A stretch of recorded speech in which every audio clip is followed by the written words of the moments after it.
할렐루야. 사랑하는 대강의 가족 여러분, 오늘 하루도 하나님의 말씀과 동행하는 삶이 되길 소망합니다. 오늘 함께 나눌 하나님의 말씀은 로마서 16장 21절에서 23절 말씀입니다. 나의 동역자 디모데와 나의 친척 누기오와 야손과 소시바더가 너희에게 문안하느니라.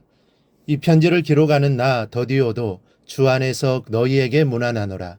나와 온 교회를 돌봐주는 가이오도 너희에게 문안하고 이 성의 재무관 에라스도와 형제 구아도도 너희에게 문안하느니라.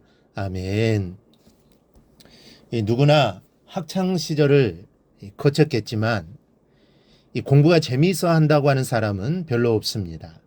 이 재미가 없어도 해야 할 일이 공부라고, 또 하기 싫어도 장래를 위해서 해야만 하는 것이 공부라고 생각하고 하던 것이 공부입니다. 그러나 공부가 힘들기만 하다고 생각하는 사람은 이 공부의 맛을 모르기 때문에 그렇습니다.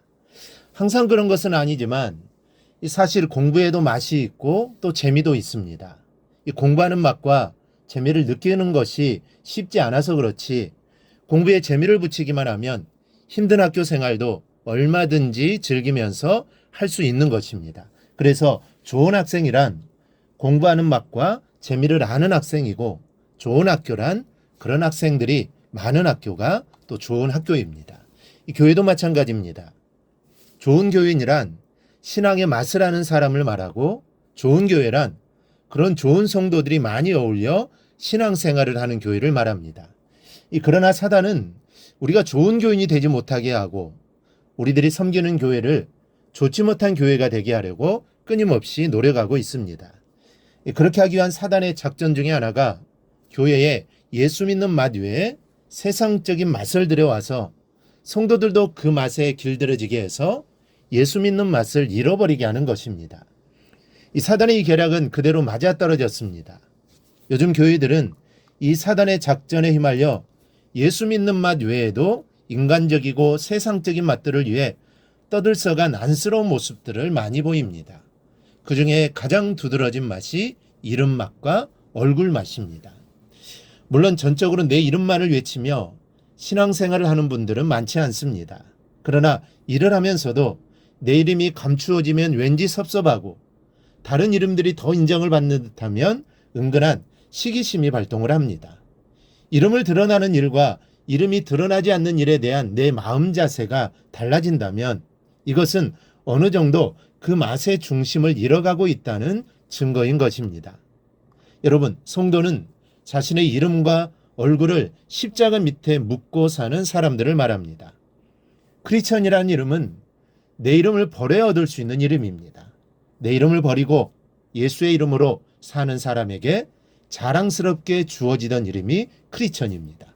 오늘 본문은 바울이 로마서라는 대단원을 마감하면서 마지막으로 불러보는 이름들을 열거하고 있습니다. 디모데와 누기오, 야손과 소시바더, 더디오와 가이오, 그리고 에라스도와 구아도, 이렇게 8명의 이름입니다.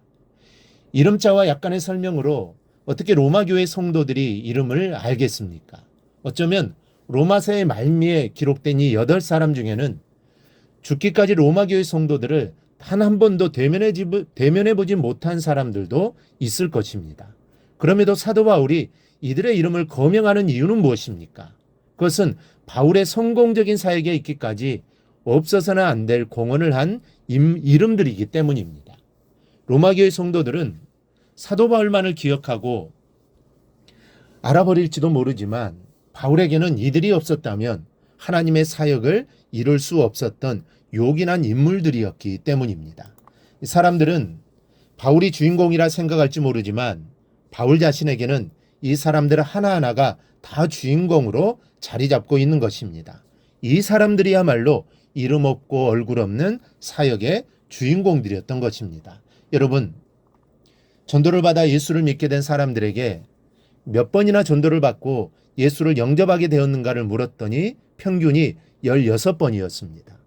그러나 사람들은 최종적으로 16번째 찾아가 전도에 성공한 사람을 추켜주고 그가 다 한 것처럼 생각하고 상을 주고받을지도 모르나 사실은 그 사람의 최종적인 전도 이전에 이미 15번이나 찾아왔던 전도자들이 있었다는 사실입니다.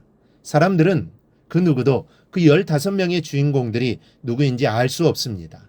그러나 하나님께서는 최종적으로 전도하여 성공한 한 사람만을 기억하시는 것이 아니라 감추어진 15명의 전도자를 함께 기억하신다는 사실입니다. 아니, 오히려 이름 없이 복음을 전한 15명을 더 귀히 여기신다는 사실입니다. 그러니 내가 전도하여 혹 실패했다 하더라도 그것으로 낙심하거나 마음 아파할 필요는 없는 것입니다. 전도할 때 거두시는 분은 하나님이시요. 전도의 능력의 차이가 있어서라기보다는 거둘 때가 되어 거둔 것뿐입니다. 그러므로 우리는 알아야 합니다. 거둔 사람만 중요한 것이 아닙니다. 이름 없이 씨를 뿌리고 얼굴 없이 김을 메고 걸음을 준 사람들이 더욱 중요한 것입니다. 사랑하는 성도 여러분, 이름 없이 일한다는 것은 쉬운 일이 아닙니다. 때에 따라서 억울한 감정이 들기도 하고 또 손해보는 것 같은 심정이 되기도 합니다. 그러나 여러분 기억하십시오. 하나님께서는 교회 안에서 이름맛이나 얼굴맛을 본 사람보다 이름 없는 주인공으로 충성을 다한 자녀들을 더 귀히 여기신다는 사실입니다. 주님의 십자가 앞에서 내 이름을 지우는 기도를 드리는 이 시간이 되기를 주님의 이름으로 축원합니다. 오늘 묵상한 말씀을 굳게 잡고 삶으로 실천하며 살아내는 대강의 모든 성도들이 되기를 축복합니다.